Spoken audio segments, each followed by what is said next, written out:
đào môi សួស្ដីបង ញ៉ាំអីអានេះលេមិនធីមួយបង អូខេ បងតែជួយបងបានលឿនណា អានេះលេមិនធី បងសុំ QR មួយបាទអ៊ីនធឺណិត slow មែនឬមកអ៊ីនធឺណិតដើរចឹងធ្វើម៉េចទៅ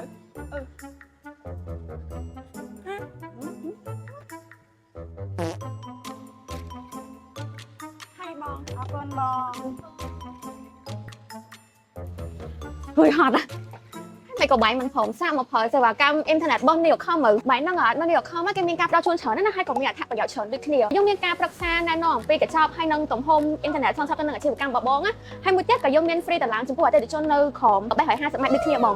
ការទិញកញ្ចប់12ខែឥឡូវហ្នឹងយើងមាន free ជូន3ខែភ្លាមមិនតែប៉ុណ្ណោះណាយើងក៏មានការ free ជួលដុំឧបករណ៍ឲ្យបងដូចគ្នាដែរចំពោះសេវាកម្មទៅអតិថិជន24ម៉ោងនៅក្នុង7ថ្ងៃហ្នឹងណាយើងធ្វើការរហ័សដើម្បីដោះស្រាយបញ្ហាជូនអតិថិជនដូចគ្នា